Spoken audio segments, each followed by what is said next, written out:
is that there was a lecture, as all of you know, on Thursday evening, which was the makeup class. Unfortunately, it could not be recorded because the classroom which was assigned to me is not podcast equipped.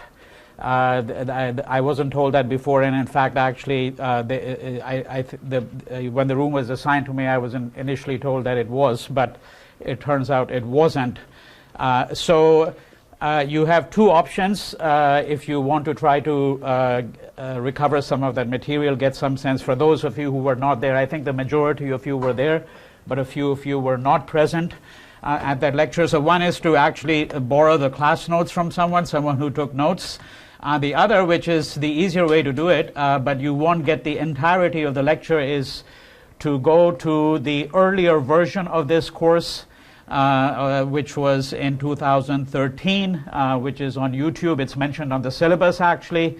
And I will point your attention to the appropriate lecture, which would correspond to what you had missed on Thursday evening. As I said, there'll be some difference because every time I teach the course, which is usually at an interval of 4 years, there's always some new material and some new insights. So you won't get exactly what get exactly what I had mentioned on Thursday evening if you go to the 2013 lecture, but you'll get the bulk of it in any case. Now, for today and Thursday, so that you are aware of what the agenda is, we are basically on schedule at the moment, and I expect that we will, in fact, actually finish everything on the syllabus by the end of the lectures on Thursday next week. But what we're going to be doing today and on Thursday is we're going to look at the emergence of nationalism, and we're going to look at the idea of communalism. Communalism, which is a word that I would explain to you. I have talked about it before, but we will have a much more extensive discussion on it either today or on Thursday. But that's essentially the two large subjects. Nationalism is the overarching theme, and that includes the different phases of nationalism. And I certainly expect to be able to introduce you to Gandhi as well this week, most likely today, and discuss the Indian National Congress and then the emergence of the Muslim League. But that's all a part of the history of communalism as well. Now, let me just refresh your memory on what I've been speaking about. So in my lectures on Thursday, both in the morning and in the afternoon, later in the afternoon, I had essentially dwelled on three themes. Two large themes, one smaller theme, and those two themes were the place of gender in the understanding of the history of British India.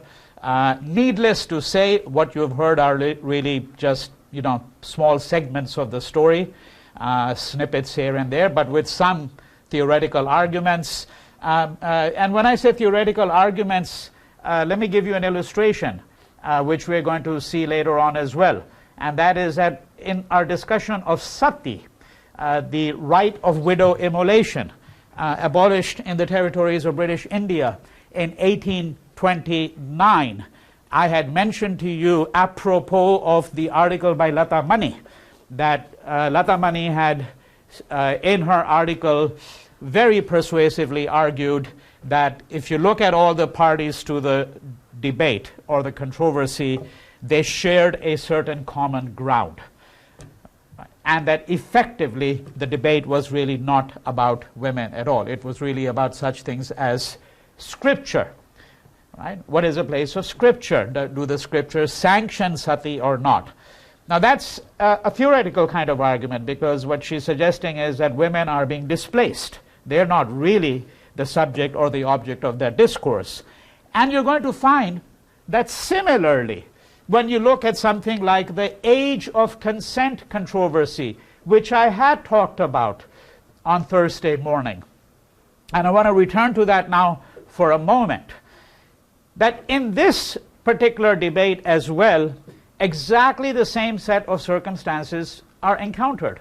Why? Because the parties to the conflict, what are they going to do? They're going to say, let's turn to the scriptures. What is the laws of Manu? Right? So the laws of Manu is a 2nd century AD text, 2nd century of the Common Era. And the question for many of the people involved in this debate will be, well, what does the laws of Manu say? Right? Does it suggest that a girl can be married off at the age of 2 or 3 or 4? Right? Should one wait until she achieves puberty? Is it all right if she's actually married off at much earlier, so long as she is not sent to her husband's home? Right? So long as the marriage is not consummated. Right? And that will only be at the point of puberty. But what do the scriptures really say about this kind of thing? And incidentally, just so that, because you may have arrived at a mistaken impression of, perhaps, since I didn't clarify the age that was going to be stipulated. I mentioned to you when I was talking about this that, in post-independent India, eventually the age would be increased to 17 that a girl would have to be at least 17 years old for her to be able to be legally married off. Which is not to say, by the way, that this legal prescription is observed even today in some families. Some girls are going to be married off at a much earlier age, and so will some boys. And the consent for a boy is 18. Right? At that time, during this controversy, which commenced in the late 19th century and moved into the early part of the 20th century, early 1900s, the age of consent bill that was proposed was simply going to raise the age of consent for a girl from 10 to 12. 10 to 12, because the idea was at 12 she's likely to achieve puberty. And so what are the reformers, the Orthodox Hindus, and the colonial state? Once again, you have 3 parties, as you did in the debate on sati. Right? So what they're going to be debating really is, what do the scriptures say? What does tradition say? What is the custom?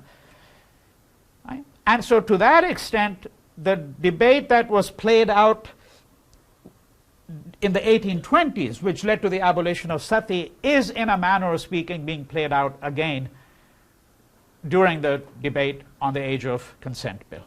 All right?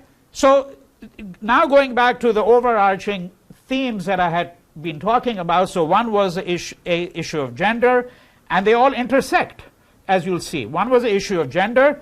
The second was the whole question of social reform movements. Social reform movements, and I had explained what were the different social reform movements, some of the principal ones, not all of them. Yes? What were the 3 parties you said? The 3 primary? The reformers, the opponents among the Indians, that is the Orthodox Hindus. Right? So the social reformers are those who say that, well, we need to increase the age. Yeah, we need to give more autonomy to girls and to women. And then you have the Orthodox Hindus who are saying, no, this is not the custom of our community, etc., etc. And then the third party is the colonial state, because no bill can be passed unless it's been approved by the Legislative Assembly. And at this point, Indians don't really have much representation. There's some representation. I'm going to speak about this in just a few minutes, because that's the early phase of nationalism now that we're going to be speaking about. But what we were talking about were the issue of gender, the status of women, and then, of course, eventually their entry into the public sphere and the public domain. And I had mentioned to you that if you look at the nationalist movement, of course, we haven't really addressed the nationalist movement in the 1920s and 1930s and the coming of Gandhi, and how he's going to essentially take the nationalist movement under his tutelage, as it were, right? But as I pointed out to you, that if you read the autobiographies of a number of women written in the 1920s and 1930s, they all point out that whatever other reservations they might have had about Gandhi, that to some extent he might have been patriarchal, as were many other men, that nonetheless it is largely on account of Gandhi, many of these women felt that they were now able to enter into the public domain. They could take off, as it were, all the shackles and the constraints that had bound them inside the home and become part of a mass movement. And we're going to find later on when we really turn to nationalism, full-fledged nationalism, that a number of the major movements are going to be actually led by women, and there are going to be a number of very, very prominent women in the nationalist movement as well. Right? So the three themes were gender, social reform, and finally what I described as the emergence of the public sphere, the whole idea of print culture. So when, for example, the age of consent controversy is taking place, well, how is this debate being conducted? It's being conducted in public forums, but it's also being conducted in the press, in the so-called vernacular press, newspapers in Marathi, in Hindi, and various other Indian languages, because by this point in time there is a flourishing vernacular press, a really flourishing vernacular press. And in fact it's flourishing to the extent that by the late 1800s the British are already going to start to exercise censorship, on this press. Right? So which means that obviously they need to have people working for them who are sufficiently knowledgeable in all of these Indian languages, because certainly I can tell you by the late 1800s, newspapers were coming out in multiple Indian languages, 10, 15 Indian languages easily.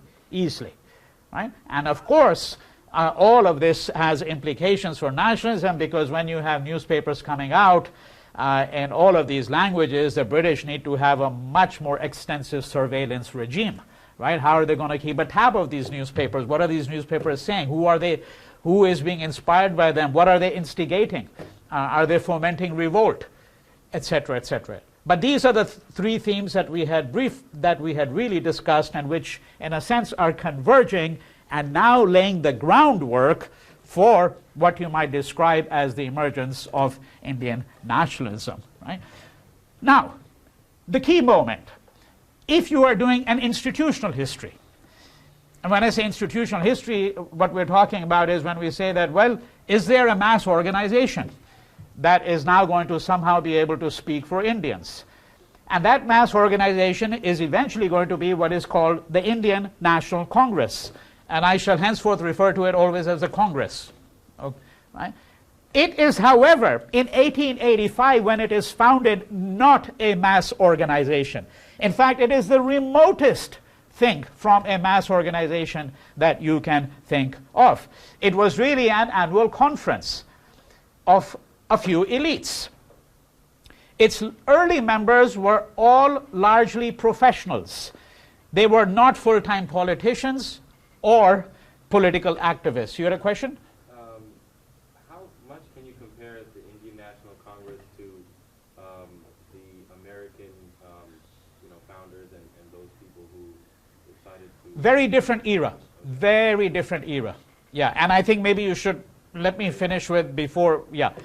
So when it's founded, its members, as I said, were largely professionals, not full-time politicians. And that's one answer. For example, there's no concept really of professionals in the 18th century. I mean, who was George Washington, for example, right? He's a landowner, and he's a slave owner.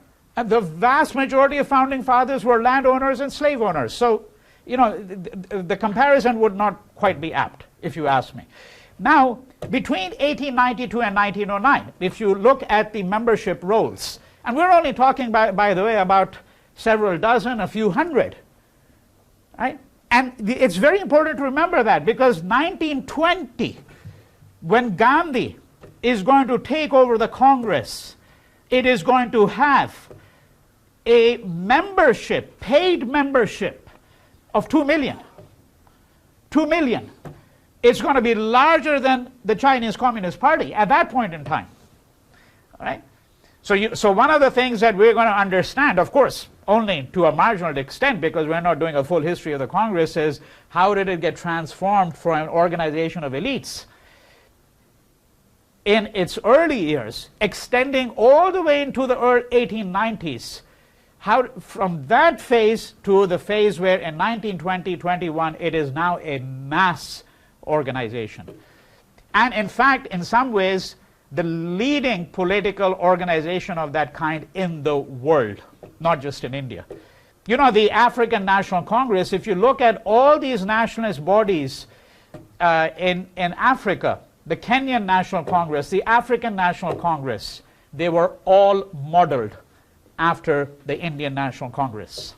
Right? So the ANC, as you know, is still the ruling party in South Africa. Of course, albeit a very different kind of party, but you know, it's still the ruling party. And the Congress itself still exists today, but it is a mere shadow of what it was back in those days. So between 1892 and 1909, about 19% of the delegates, that's what they were called, they were delegates, you know, because they were delegates to the annual meeting of this Congress, which would meet usually in December of every year. Okay, so that was the annual conference of the Congress, or the annual meeting as it came to be called later on. So about 19% of the delegates were landlords, 40% were lawyers. 40%, that is the largest single group. And the vast majority of the most well-known people in the Congress, beginning in the early days until the 1930s and 1940s, were in fact lawyers. So the numbers do not in fact tell you the disproportionate influence that the lawyers had in the Indian National Congress. And I think that, you know, again, when we use the word lawyers, I think we have to use it with some caveat, because today, for example, if you use the word lawyers in the United States, and yes, I'm aware of the fact that when Mr. Trump passed his executive order, a lot of the lawyers came forward, you know, and said, well, we'll represent pro bono these refugees and immigrants and so forth and so on. And so they left behind a good impression, many of them. But, you know, usually lawyers are seen with a certain amount of disdain, even though they earn vast amounts of money, some of them, the ones who are corporate lawyers, so forth and so on, because it's basically seen as a parasitic class in many ways, right? Well, this is not what we're really speaking about when we speak about lawyers over here, because the implication here is very different. The implication in part was that these people understood the mechanisms of law by which India were governed, and they would now in fact become masters of the law to such a degree that they would be able to appropriate the British institutions and turn them to their own advantage, as I'm going to show you in a short while. All right? So the implications were a little bit different. Now what about the remaining 40%? So about 3% each journalists. Journalists, that's a category that's already coming out. These are people who are writing for newspapers and earning a living from that. All right? Doctors, teachers.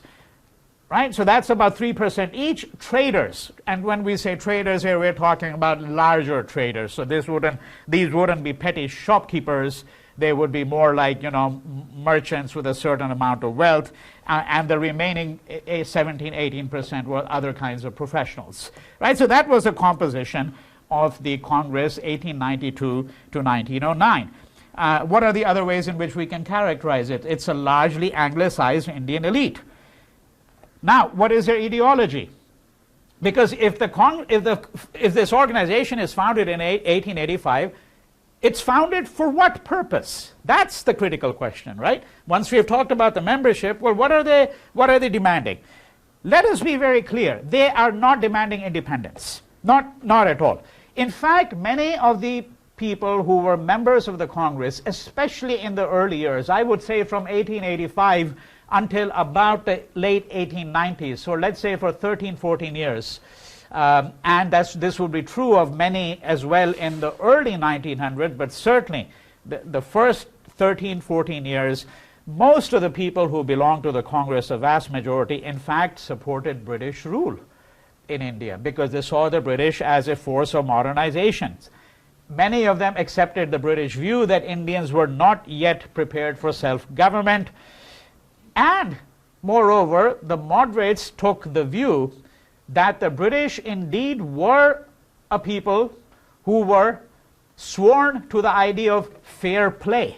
Right? This is the British self-representation, that we believe in the idea of fair play. Right? We're going to stand by certain norms of law and order. We're going to stand by certain norms of justice.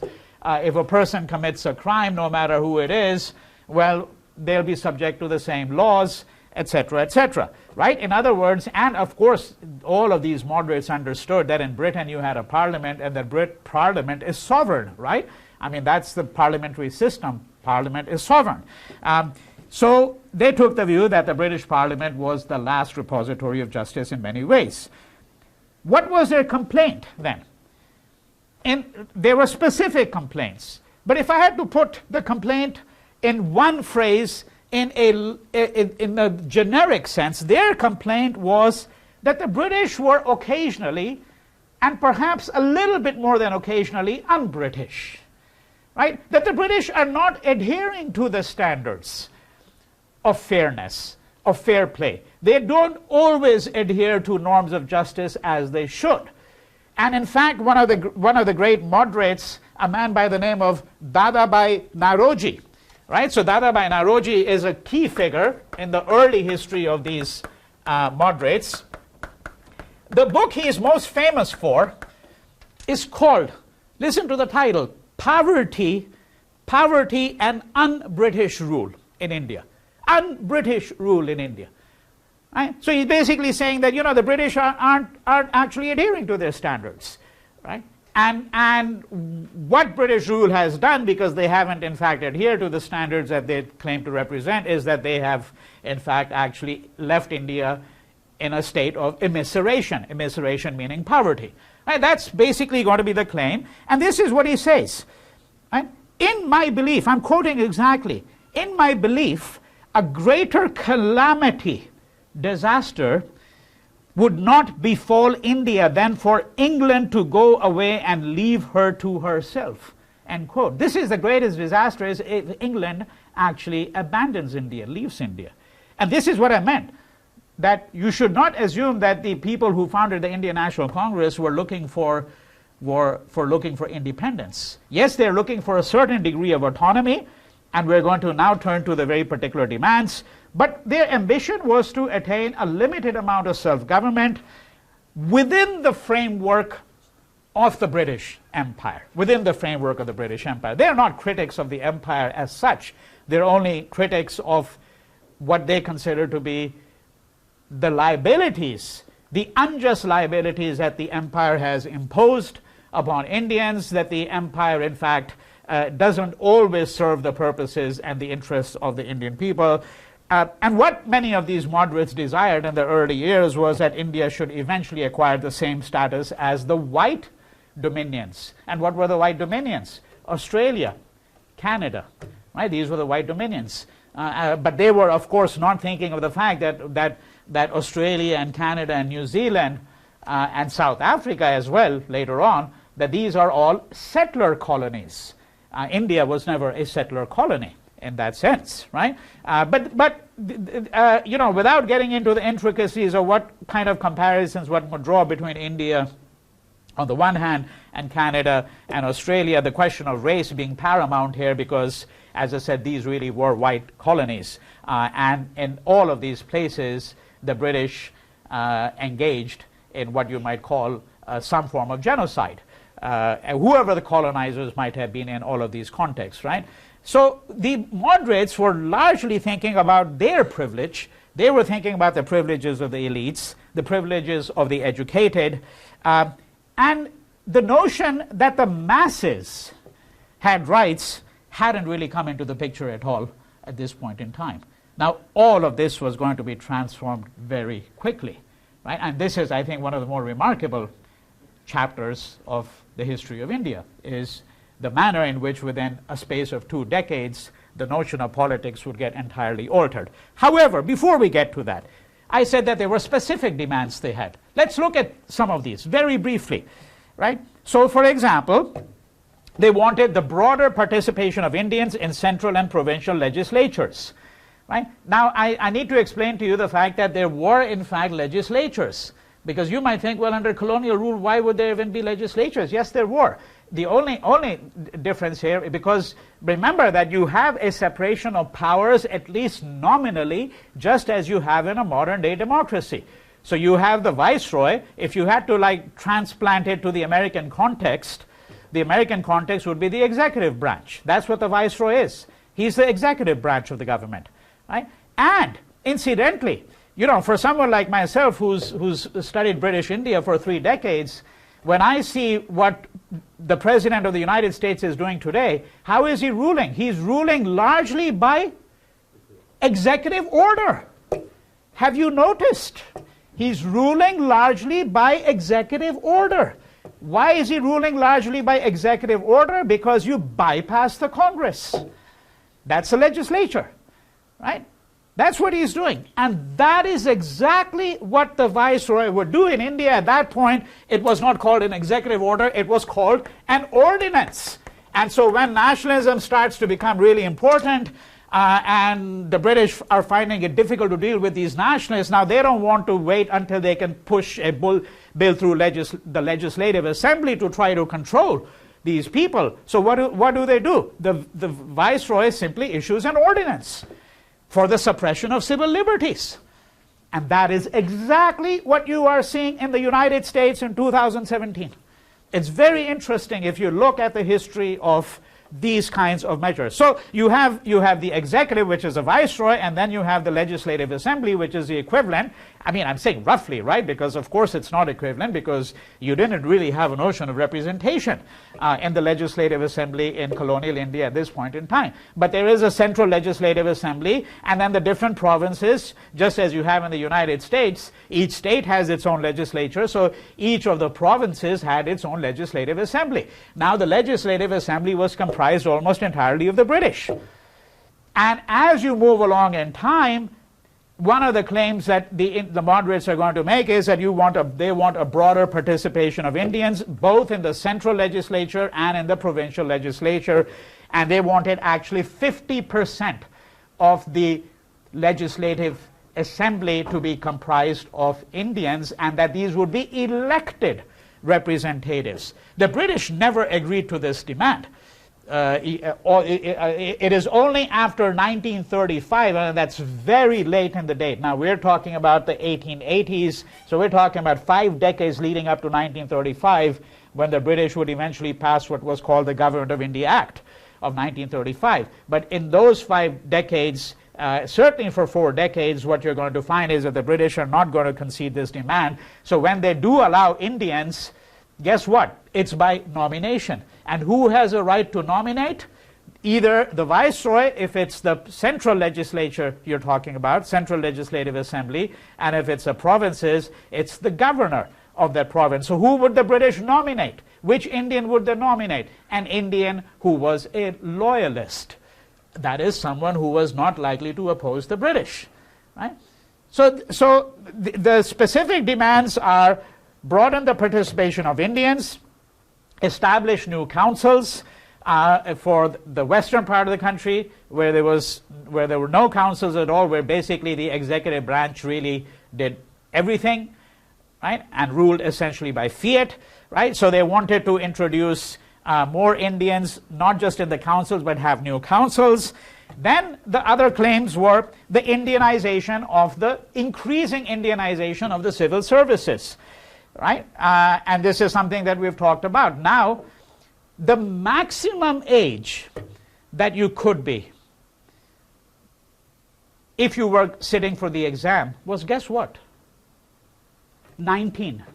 And you might think that you've heard me wrong here, that I mean the minimum age. No.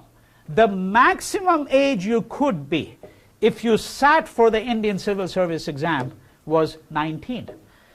Now, you see, and remember that for a long period of time, the only place where you could take that exam was London, right? So if you were an Indian in the 1870s, you wanted to sit for the Indian Civil Service exam so that you could become a part of the government if you got selected to the Indian Civil Service. And the Indian Civil Service was the pride of the Raj, right? So the people who actually were admitted to the civil service were called the heaven-born. Because you would become an official at the age of 19 or 20, and you might be placed in charge of a district and have 1 million Indians under your jurisdiction, and you're basically a schoolboy, and you've got 1 million Indians under your jurisdiction, right? And of course, the age limit was 19, because if you were in Britain, you finish high school at 17, you go to Oxford or Cambridge. At 19, you sit for the exam. By the time the results are declared and you're ready to go, if you get admitted, you're 20 years old, you've pretty much finished a bachelor's degree. That's what you've done, right?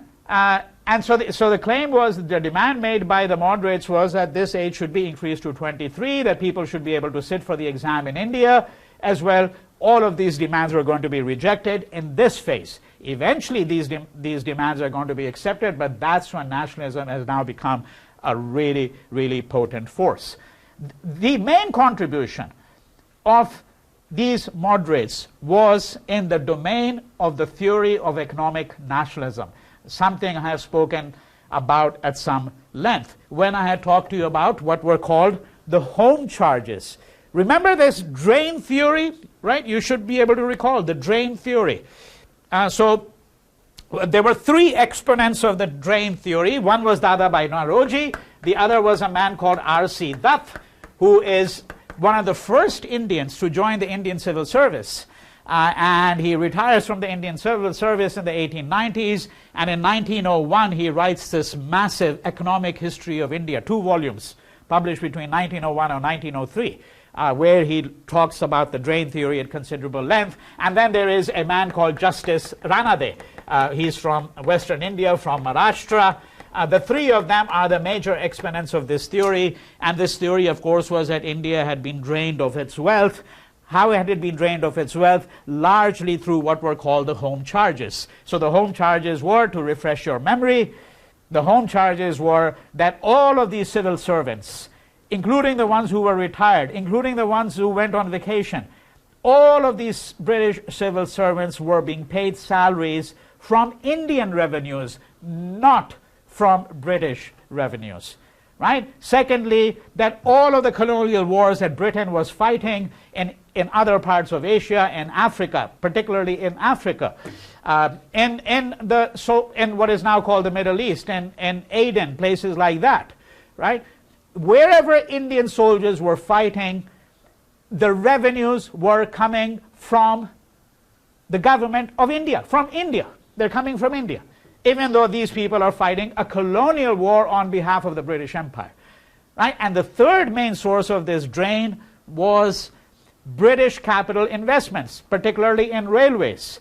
Because recall that when British capital first came into India in the 1850s with the commencement of the railways, the investors were guaranteed a 5% return. I mean, in some cases it was 4.5%, but by and large it was a 5% return. And the railways is going to be the largest enterprise that we have. I want to just show you, I think I have it over here, general map of the railways, India, 1909, just so that you get some sense. What all these lines you see here, right? All of these, this is the railways. Now you can see that the country is really, at this point, very well connected. India had a much more extensive railway system than almost any other country. The other country that had a very extensive railway system, I mean, believe it or not, because if you looked at the situation today, you wouldn't believe it. Which other country? The United States of America. Before the automobile industry came and just completely demolished it, right? The US had a very extensive railway network. Britain, of course, had one too, right? And there were some countries in Europe which were beginning to have a very extensive railway network. So what we're talking about is these were all the home charges. And then finally, the last set of demands that the moderates had to do with the appointment of Indians to the army as commissioned officers. Again, something that the British did not concede. One of the principal reasons they didn't concede, and this runs through everything, of course, is rank racism. Because no British official, no British person working in the army, no British soldier was willing to serve under an Indian commissioned officer. Right? So this demand is going to be rejected. There's also a demand made by the moderates that they should allow volunteers, because at this point in time you didn't have a draft in India, but what you had was a recruitment system. And who were the British recruiting their soldiers from? From the ranks of the martial races. Right? They recall the distinction between the martial races and the non-martial races. Right? So this is essentially what the British response is. As I said, they largely reject these demands, they agreed to a very, very marginal expansion of the legislatures, but even here the Indians were nominated rather than elected, which meant, as I've said before, that only loyalists would really get seated in these bodies, right? And as far as all the demands, as far as all the other concerns, if you look at the army and so on, the home charges, the British agreed that they would pay £1 million towards military expenditures, but that was a fraction of what was being spent from Indian revenues for colonial wars. Quick question. Yeah, just a quick question. You gave us an overview of sort of the system. Can you tell us just a little bit about the judiciary, which we refer to branch of government, and how that was? Judiciary, yes. So you have the Supreme Court, which is a court that had been appointed in the late 18th century. If you might recall, Supreme Court, which was sitting in Calcutta, and by this point in time, you have a system of district courts, appeal courts, but they're not called appeal courts there; they're called high courts. They're called high courts. So the major cities would have high courts, and then you had district level courts. At this point in time, the judiciary is almost entirely British as well. Yeah, almost entirely British, because again, there are all kinds of problems. For example, if you have Indian judges and a Britisher is accused of a crime, well, then this might fall under the jurisdiction of the Indian judge. So for the same reason that a white soldier is not going to be doesn't agree to be led by an Indian commissioned officer. So racism was a fundamental issue. I mean, that just runs across virtually every sector of British Indian society, right? That's the brief answer. I think you had a question there. Sorry, how did you say, or what was the reason why the railroad system was created? Why was it introduced, did you say? Is that the question? No, why you said it was one of the three. Yeah, because investments. See, the British capital was used. You need massive amounts of investment, right? I mean, you've got to lay the railway lines. And what about the stock? Railway stock, coaches, for example, right? It's a massive investment, right? The infrastructure. I mean, just think, by the way, they're talking about this high-speed line between a train line between Los Angeles and San Francisco. It's not going to get done before I die, I'm quite sure, given the rate at which they're going. And they'll be talking about it for 4 decades. I mean, in China, they built the whole thing within 10 years. If you've ever been to China, they've got trains running at 300 kilometers an hour. You go from Beijing to Jinan every 15 minutes, right? But you know what the cost here is? Estimated cost, $24 billion. $24 billion. So the British capital is being invested. The investors are guaranteed a 5% return. Where is that 5% coming from? It's coming from Indian revenues, right? Okay, so these are all part of what are called the home charges. So then one might say, well, so the moderates were eminently unsuccessful, you might say, right? Well, I wouldn't agree with that assessment, because what is it?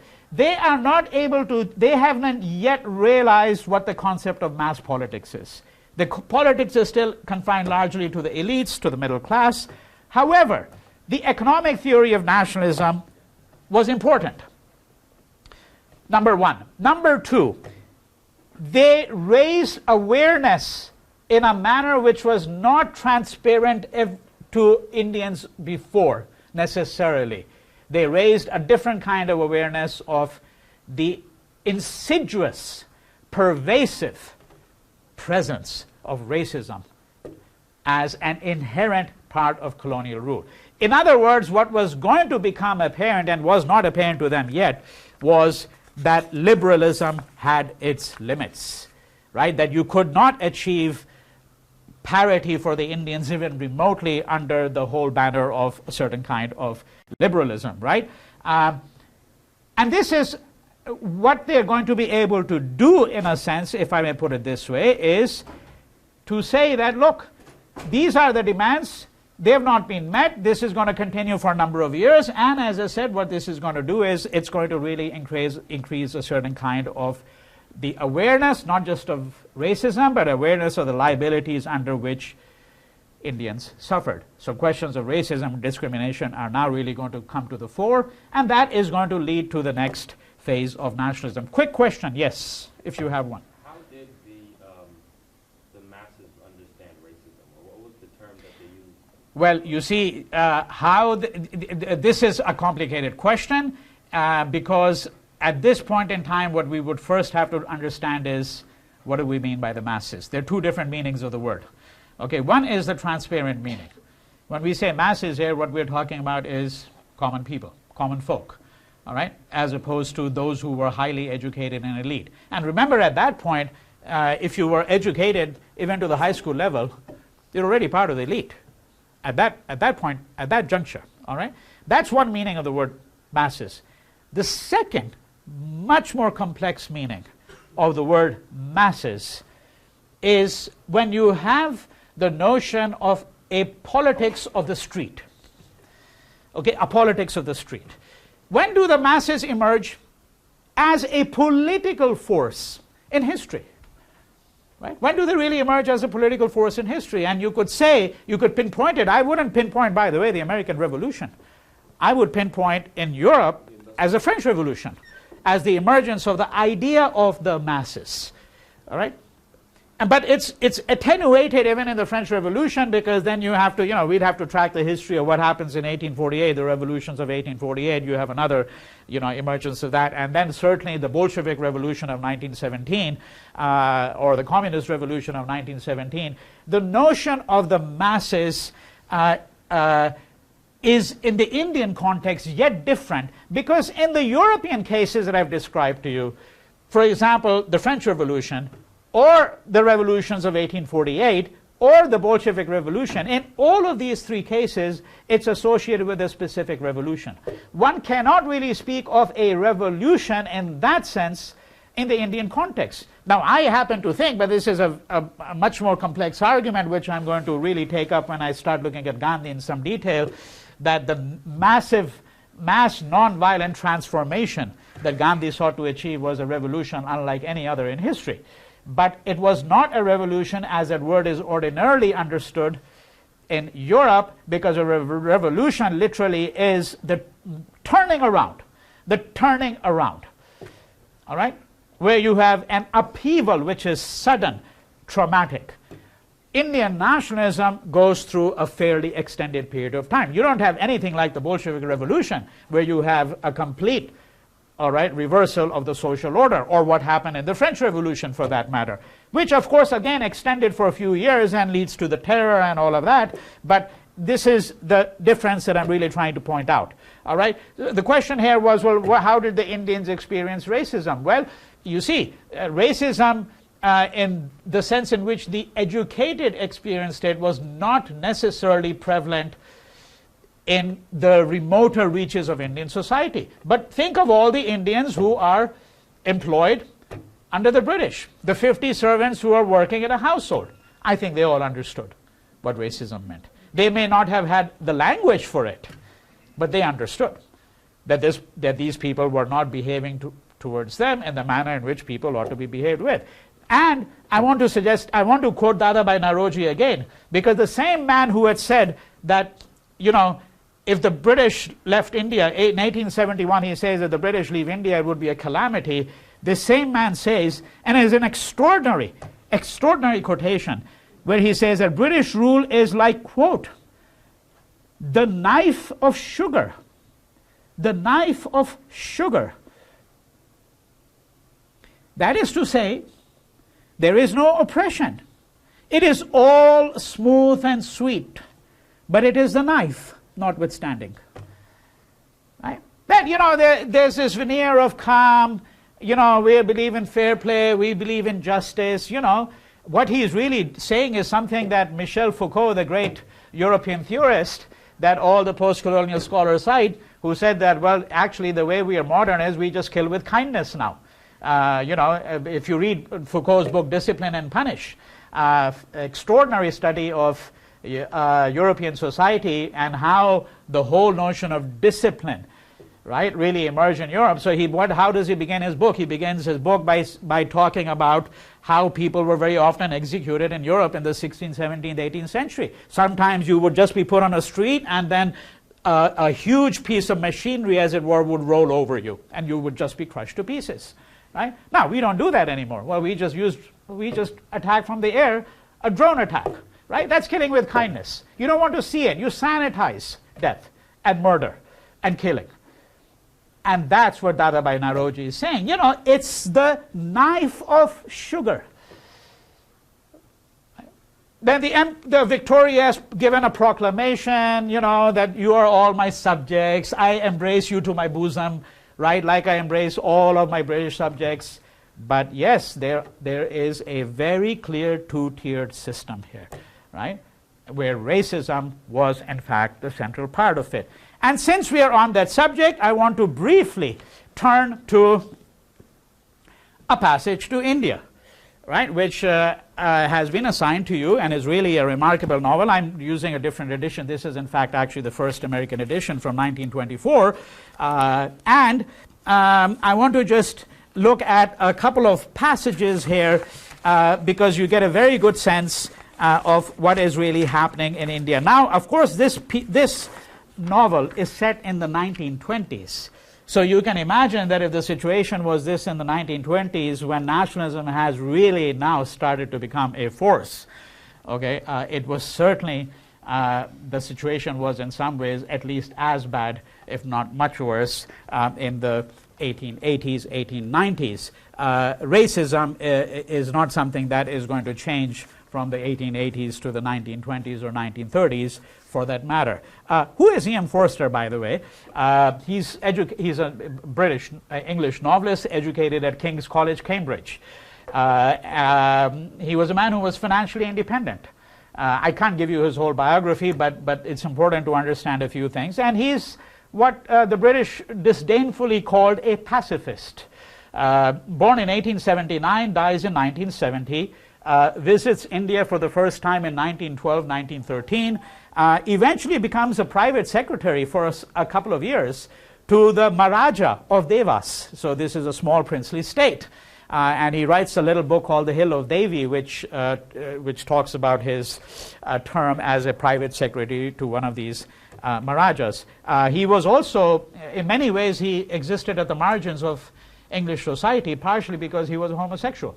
And in fact, for the last 30 years of his life, if you read his biography, he had a relationship with a London policeman for the last 30 years of his life, which was completely hidden from the public. No one had any idea about that. So a very quiet man in many ways, and as I've said, someone who lived at the margins of British society himself, largely on account of the fact that, as I said, he was A, a pacifist, and B, that he was a homosexual, and this made him certainly someone who was foreign to the elite. Now, what is the setting of this novel? If you've read it, if you haven't, you really should, because things I have talked about before, the collector's office, the club, for example, polo, right? There was a question here about the court system. Well, you have a trial, right? And who are the main characters? You have an Indian Muslim, Dr. Aziz, right? Then you have an English woman, a young English woman who goes to India because the man she's expected to marry, he's what is he? He's a member of the Indian Civil Service, Ronnie, right? And you can see that I think that, wherever your sympathies lie when you read this novel, I mean, he is more or less a despicable character, frankly, if you ask me. I don't think that would be overstating the case. Then there's his mother, extraordinary person. I mean, she doesn't have a huge role, but there's this kind of mysterious aura. You see, he's playing upon, let me be very clear to you, if you read this naively, you'll say, he falls into all the stereotypes.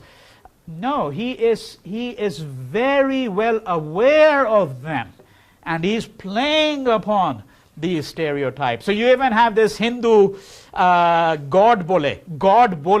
The name itself is actually interesting, right? God Bole, because it's almost a hybrid word. God, right? Bole, speak. To bolna is to speak of God, right? And he's kind of this mysterious Hindu man, because one of the things that Hinduism is associated was this whole idea of the mysterious wise man from the East, right? I mean, that was a dominant image, by the way, in the United States, the land of mysticism, wisdom, all of that. And that still continues. That's why half of these Hollywood stars, they're always going to India once in a while to do yoga, and all of that, and to sit down at the feet of the great transcendental master, right? Many of whom have, a harem, private harems, but that's your transcendental Indian masters that you're talking about. They've certainly transcended morals, I can tell you that, right? So these are the characters that we have, some of the main characters that we have. And one of the principal things that he says in the novel is what?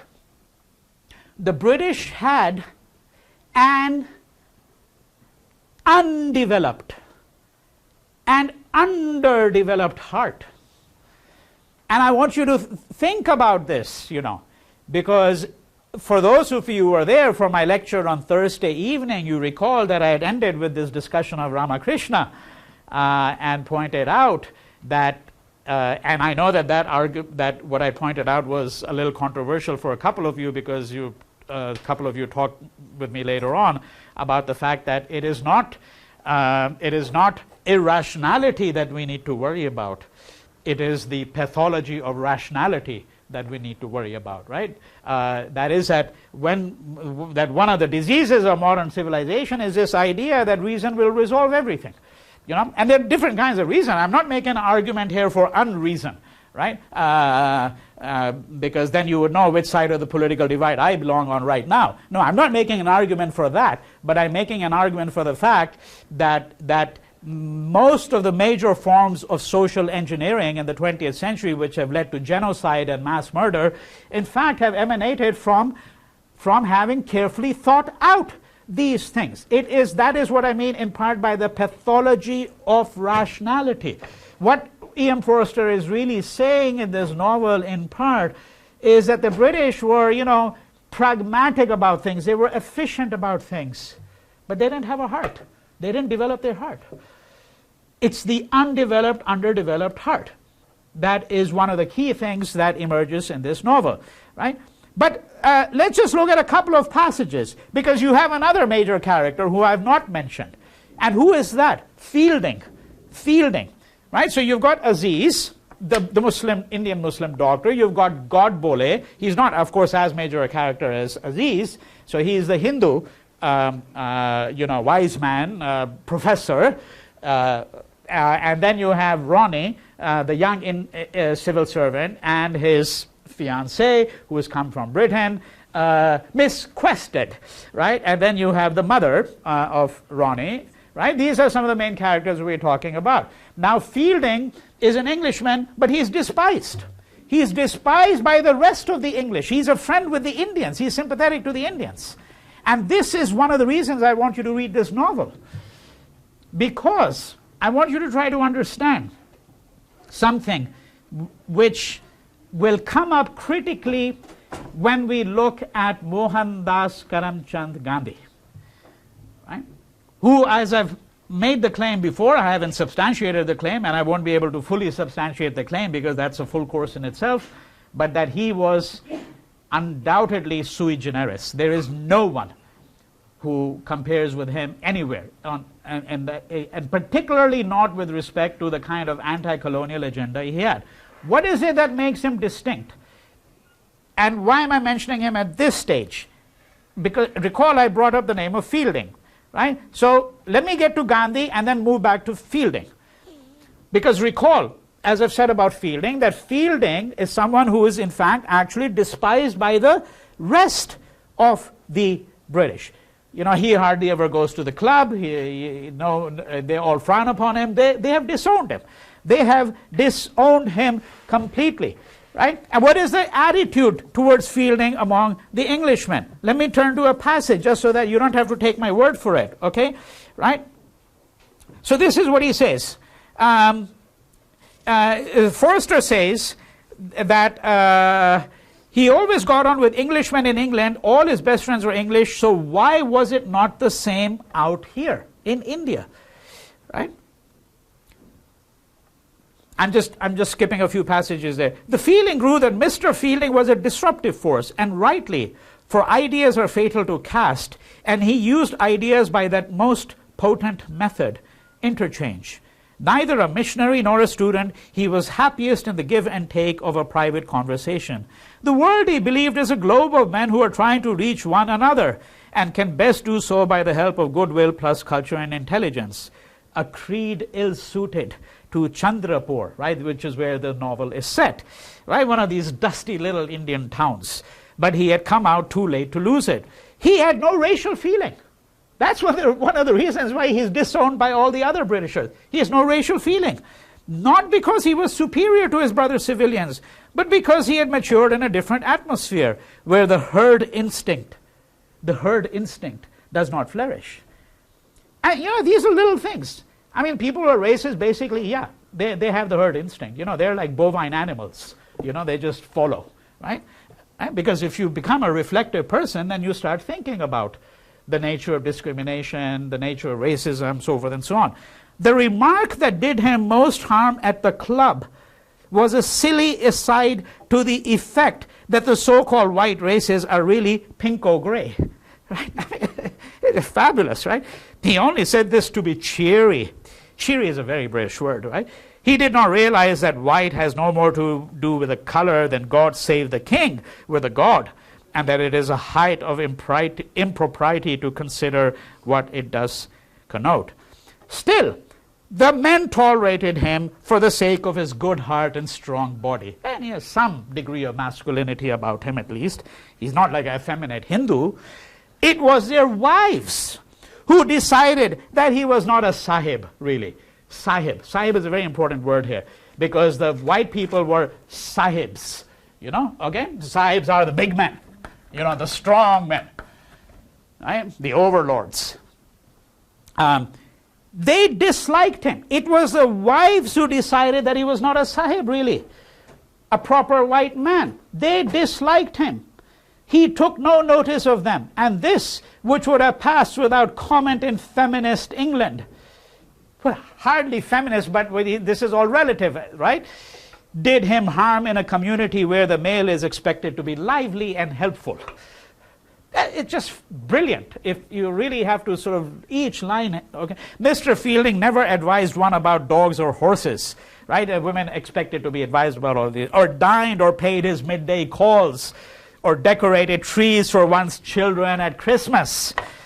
And though he came to the club, it was only to get his tennis or billiards and to go. This was true. He had discovered that it is possible to keep in with Indians and Englishmen, but that he who would also keep in with English women must drop the Indians, right? So forth and so on.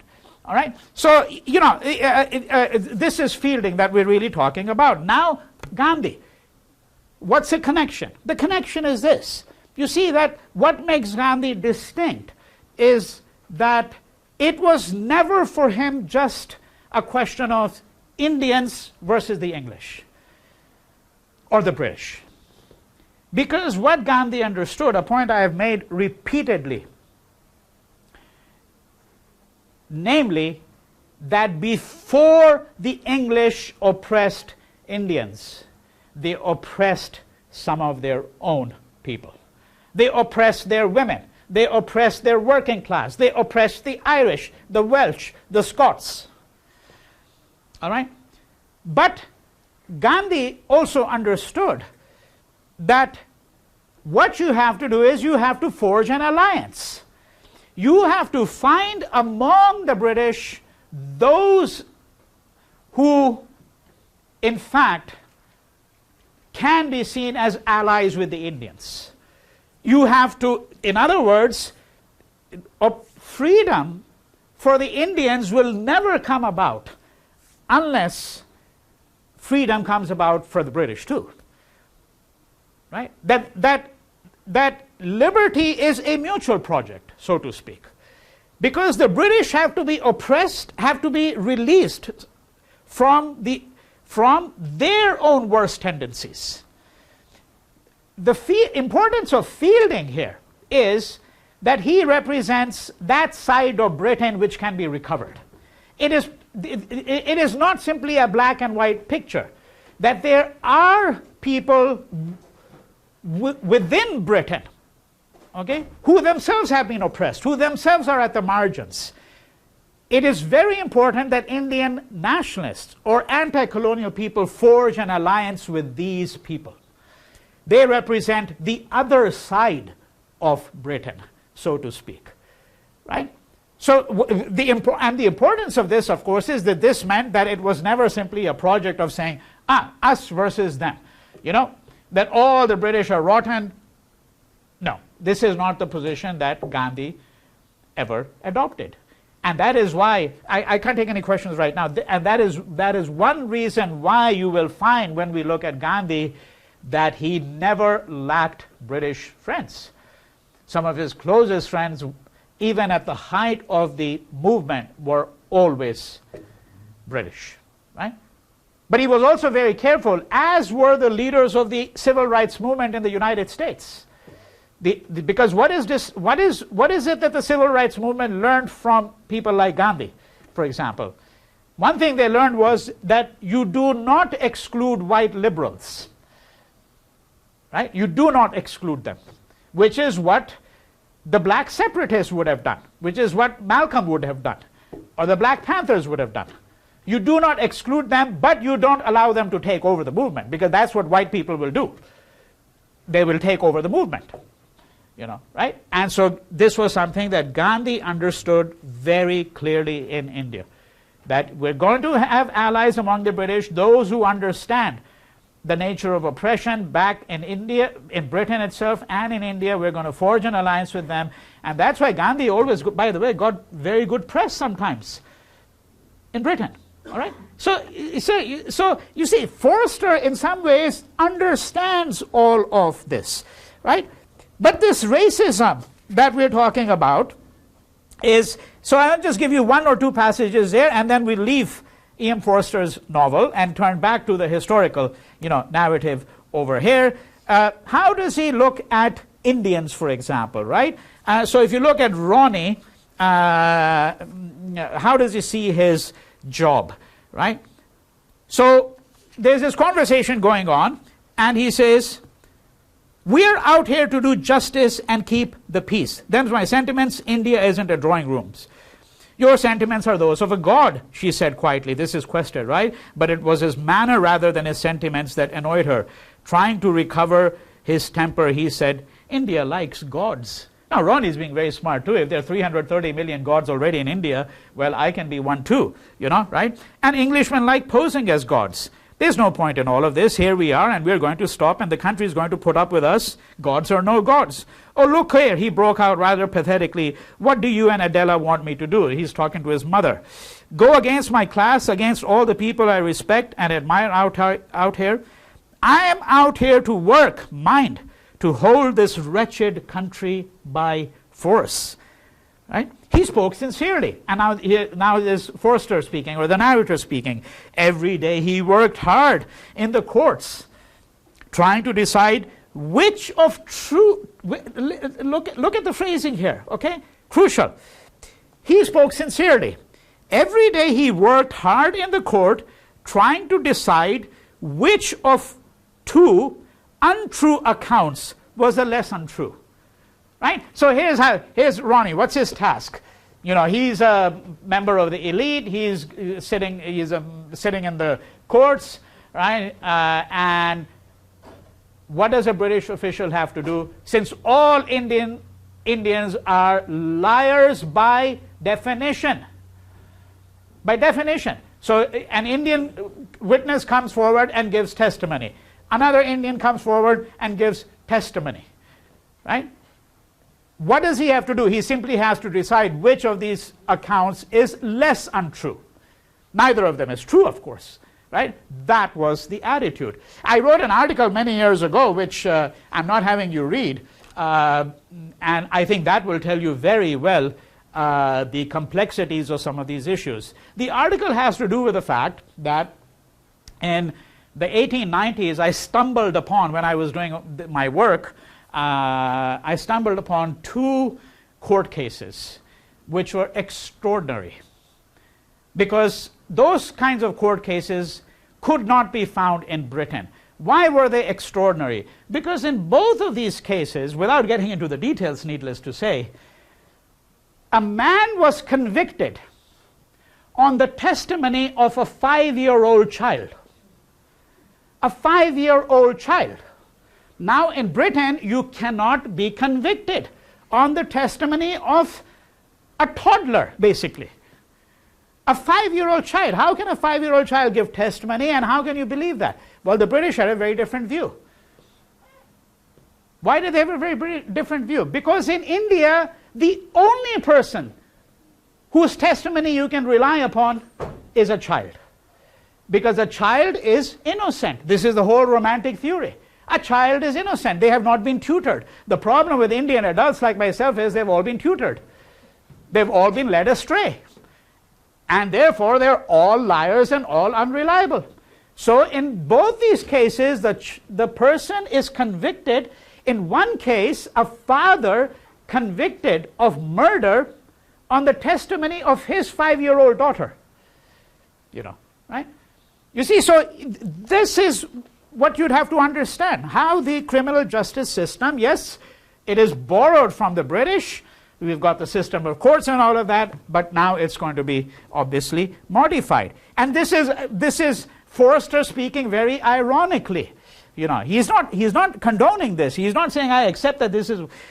Every day, he spoke sincerely, he says of Ronnie. Every day he worked hard in the court, trying to decide which of two untrue accounts was the less untrue, trying to dispense justice fearlessly, to protect the weak against the less weak, the incoherent against the plausible, surrounded by lies and flattery. Right? That's all you get in the Indian courts if you rely upon Indians, lies and flattery. How do you ever penetrate this jungle? You see, it's that same metaphor. If you think about it, just like there's this jungle that has surrounded Hinduism, right? So the Indian courtroom is like another jungle because there are all these people bawling, you know, saying things. They're all liars. They're all out for flattery. How do you penetrate to get to the truth? Right? Only the rational mind of the white male can do that.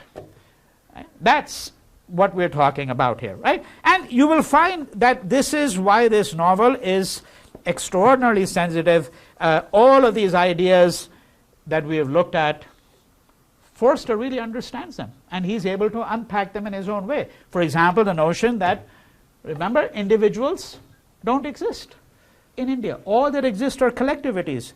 Look at this, what he says here, last quotation, all right? Ronnie took no notice but continued to address his remarks to Adela. All right? He had hurried away from his work. So this is, where Ronnie has come in. Let me just go back a bit. Ronnie has come into, the room. Actually, I should start earlier because the way in which he speaks to Adela, to Miss Quested, is quite important. Okay? So with an annoyance he took no trouble to conceal, he called from the garden, "What's happened to Fielding?" Fielding was supposed to have escorted her somewhere. "Where's my mother?" "Good evening," she replied coolly. "I want you and mother at once. There's to be polo." I want you and mother at once. You see, he's only used to commanding. And this is how he commands his fiancée. There's to be polo. You get ready, right? I thought there was to be no polo. Everything's altered. Some soldier men have come along, and I'll tell you about it. "Your mother will return shortly, sir," said Professor Godbole, who had risen with deference. "There is but little to see at our poor college." Ronnie took no notice, but continued to address his remarks to Adela.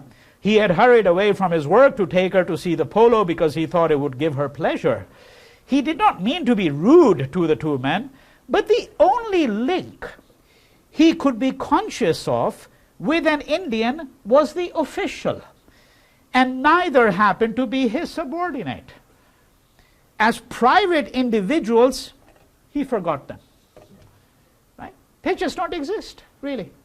They're just part of some larger mass entity called Indians. Right? So when you read the novel, you'll see that's why I've assigned it, because to try to understand the climate of the time, to understand the sentiments that the British had, and how Indians felt about it, I think this novel actually does give us some real insights into that. All right, now, I've been speaking to you about the moderates and had mentioned to you the various demands they had. The demands, these demands are almost entirely rejected, but nonetheless, as I pointed out to you, one should not therefore conclude that the moderates did not, in some ways, pave the way for the later stage of nationalism, right? And before we get to that, which I'm not going to be able to today, I just want to bring in one other element. What we're going to be turning to is, Gandhi and the Indian National Congress as a mass movement in my next lecture, and the subject of communalism. But what I do want to mention over here right now is something that I haven't really spoken to you about, and I think it's an important segment of Indian history. The reason I have you read Shumit Sarkar's book, Modern India, because there are dozens of histories, is because he belongs to a school of thought which I think has contributed impressively to the rewriting of Indian history in many ways. And for those of you who bother to read the text, you would know that he is very sensitive to such things as working class movements, revolts from below. That this is not just a history of Indian elites. It's not just a history of what Gandhi and many others were going to be doing. It's a history of the emergence of the masses into politics, right?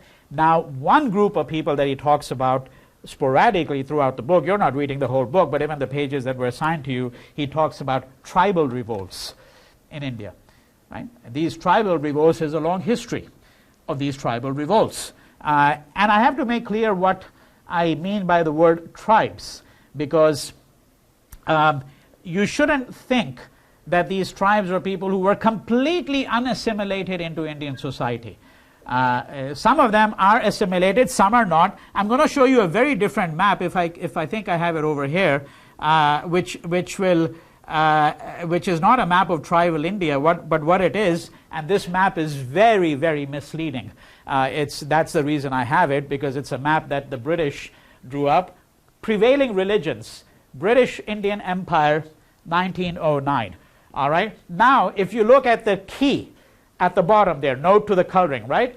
So this color that you see, this it says is Hindus, all right, which is inaccurate to the extent that there were Hindus and Muslims interspersed throughout the country. If you go to Hyderabad, the city of Hyderabad had a very large number of Muslims, but this will give you the impression. This color here, by the way, all right, so if you look at this color over here, it's animists. Animists, he calls them. Animists meaning tribals, right? They don't follow a accepted world religion, so they're animists, all right? And that's why I'm showing you this map here, because it helps to identify some of the tribal belts. So this is a big area, the Chota Nagpur Plateau here. This is where you have a large tribal population, here. But there's a tribal population. I mean, 15% of the population of India is tribal, all right? But these were just predominantly tribal belts. But I want you to keep this map in mind, because when he identifies areas as Muslim, so the green color, by the way, all right, that's all Muslim, according to this map.